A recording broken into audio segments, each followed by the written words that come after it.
Well, good morning. It is Friday. Can you believe it? Another week done. More days crossed off the board at school, and still some kids who have yet to start. So today's the day I send home emails and say, hey, your kid has 2 weeks to work on machines. Yeah.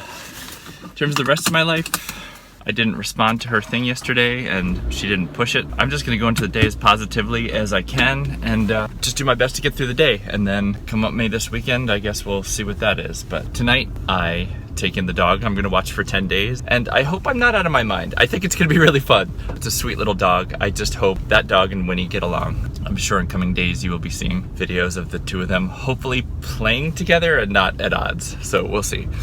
Have a great day.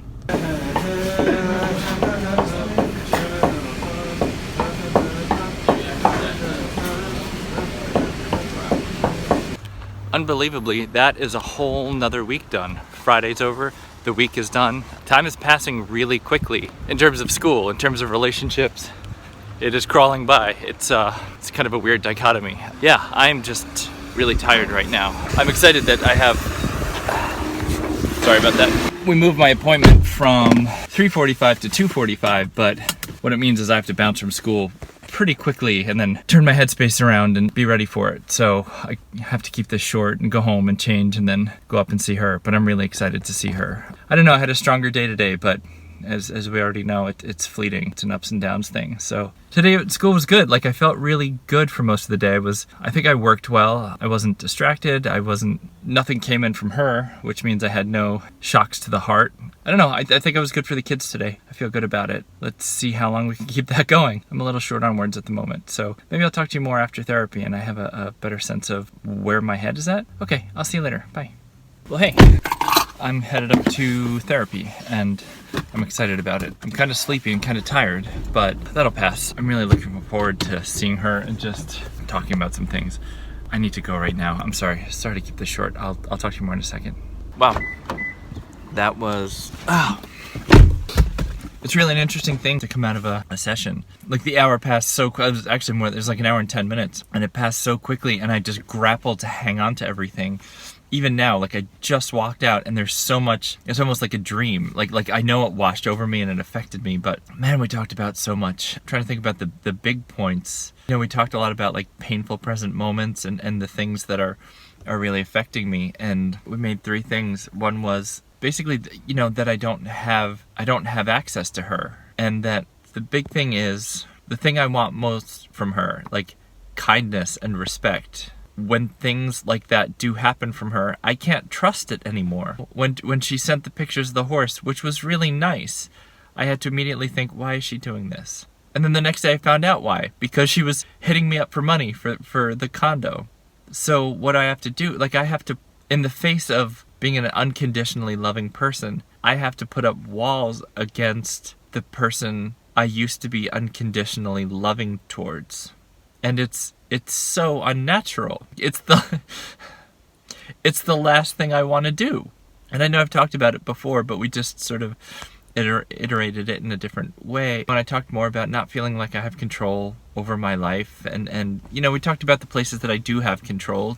I'm in the condo that's a relic to our past, but I control who comes and goes. Oh, and that's something good. To change the subject for a minute, we talked about anxiety a lot, and she really helped me because I had a lot of anxiety this week. You know, she helped me to try and break it down some in terms of looking at it and thinking this anxiety is a sort of physical manifestation of what happened recently that's making me feel this way. And I know how to do that, but I think putting more words to it will help me more. When anxiety inevitably crops up again, I'll be a little bit more aware of why. So that was really good.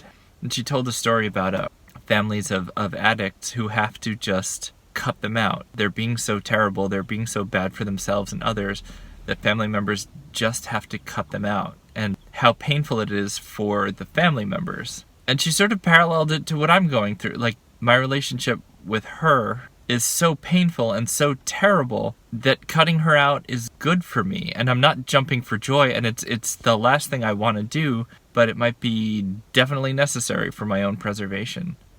We talked about disparaging things she's said about me to others, and my therapist was saying, if she was really comfortable in what she's doing, Why does she feel the need to talk about it so much, to justify it? Why, when somebody wants to be gossipy or negative about someone else, like, look at the messenger. Really pay close attention to the messenger and what they're saying and why they're saying it. And I liked that a lot. That was really good. There was more that I want to think about, but I think I'm going to go get some froyo and just sort of sit a minute and drink it in. Thanks for hanging out. So I'm running down to Little Italy to get some dinner. You know Little Italy, the place I'm just strangely drawn to in San Diego. Yeah, I think we're just gonna do a quick pizza, and then my other friend's bringing the dog over at about 8 o'clock tonight. So I think it'll be good. A little nervous, but I was on a series of phone calls before when my wife texted a whole series of texts about how I've been ignoring her for 2 weeks, and it's really mean that I've been keeping her from seeing the dog, and she thought we were on the same side, and that I haven't given her a key. It's mean that I've been keeping her from the dog. We need to work out logistics. That she's not angry. She's like, no, I'm not angry, but if you don't give me a key, I will be over on Monday or Tuesday with a locksmith. The puzzle is, for what? There's nothing in there for her. I've moved all her stuff out, so I don't think it's not about stuff as much as it is about access, about control. Like, she wants control in this whole situation. And I've always known about her need for control. I know her, we've been married. Control's a big deal to her. And it's not for, like, I mean, I have control when it's important, but if it's more important to her than to me, I have no issues just letting what matters to her be more important, because I'm all good. I'm confident enough to not need to be in control all the time. Like, it's not a big deal. Monday or Tuesday, she's gonna come over with the locksmith if I don't give her a key to the place. So now it's really about, when do I write back to her and say, I'm having nothing to do with you until school is out. I just can't, it's not good for me. So I don't know.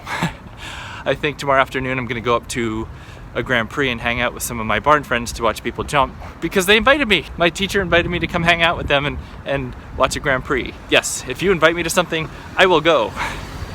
One, because new experiences are exciting, and two, because I want friends. And these are friends that have nothing to do with my wife. These are friends that I've made on my own, friendships that I've cultivated. When she goes, when she divorces me, when it's all done, I hope they still continue. I realize full well that my wife might come to the barn I'm at and start jumping there. I'm not so stupid as to think that she might not do that just to play with my head. But for right now, this is my thing, and that's awesome. And then I have a lesson on Sunday. So, good weekend starting so far. Those are the big things. A series of texts from her about how she's not angry and really thought we were on the same page, which is foolish. We're not on the same page. You're with your boyfriend and I'm alone. Not the same page. This isn't amicable or friendly. You are controlling me every single way you can. And it's been long enough now where I can predict a lot of the places, a lot of the techniques you're gonna use to control me. So yeah, it's not a good thing. I don't know who she is. I'm gonna put this down because one, my arm's actually kind of tired, and two, I can walk faster to get some dinner so I can be back in less than an hour to see the dog. So I'm sure we'll be back with the new dog a little bit later. Yeah, all right, see ya.